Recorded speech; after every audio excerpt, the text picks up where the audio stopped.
నారాయణపేట జిల్లాలో తీవ్ర విషాదం చోటు చేసుకుంది. కొత్తపల్లి మండలంలో గత 2 రోజులుగా కురుస్తున్న భారీ వర్షాలకు ఇల్లు కూలి తల్లి కూతురు మృతి చెందారు. సమాచారం అందుకున్న పోలీసులు ఘటనా స్థలానికి చేరుకొని విచారణ చేపట్టారు. మృతులు తల్లి హనుమమ్మ, కూతురు అంజిలమ్మగా పోలీసులు గుర్తించారు.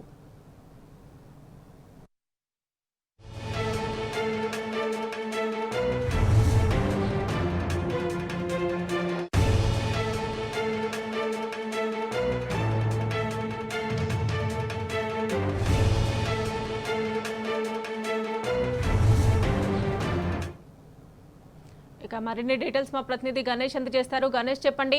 నారాయణపేట జిల్లాలో తీవ్ర విషాదం చోటు చేసుకున్నట్లుగా తెలుస్తోంది. కొత్తపల్లి మండలంలో భారీ వర్షానికి ఇల్లు కూలి తల్లి కూతురు మృతి చెందినట్లుగా సమాచారం అందుతుంది. డీటెయిల్స్ ఏంటి?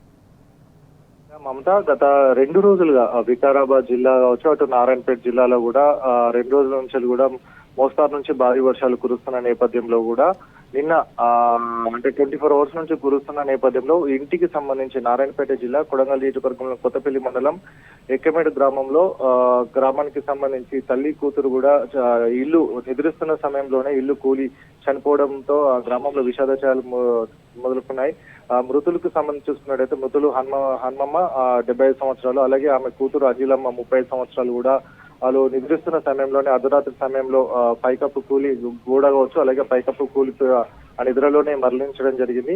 కంటిన్యూస్ గా అంటే గత 2 రోజులుగా ముసురు మొదలుకొని దాదాపుగా భారీ వర్షం వరకు కూడా కురుస్తున్న నేపథ్యంలో కూడా వీరందరూ కూడా జాగ్రత్తలు తీసుకున్నప్పటికీ కొన్ని చోట్ల పాత ఇండ్లు ఏవైతే ఉండడం జరిగిందో వాటన్నిటి కూడా ఈ కూలిపోయిందని కూడా తెలియడం జరుగుతుంది. అటు పూర్తి స్థాయిలో అటు తెలంగాణ, కర్ణాటక నుంచి కావచ్చు పరిగి వికారాబాద్ రోడ్లు కూడా మొత్తంగా జలమయం కావడం జరిగింది. వాగులు వంకలు కూడా పొంగి పొల్లడం జరుగుతుంది.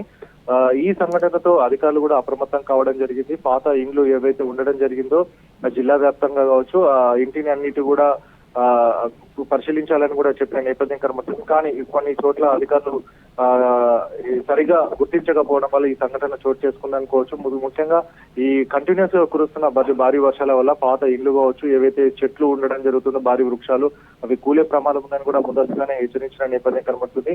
కానీ ఈ సంఘటన అర్ధరాత్రి సమయంలో జరగడంతో నిద్రిస్తున్న తల్లి కూతురు కూడా మృతి చెందడంతో ఆ గ్రామంలో కూడా విషాదచారాలు అలుముకున్నాయి. ఇందులో భాగంగా ఇప్పటికే అధికారులు అప్రమత్తం కావడం జరిగింది. ఏదైనా అట్లాంటి పాత ఇండ్లు కావచ్చు ఏదైనా ఉంటే మాత్రం వాటిలో తొందరగా వెకేట్ చేయాలని కూడా అధికారులు ఆదేశించడం జరిగింది. Right Ganesh, thanks for updates.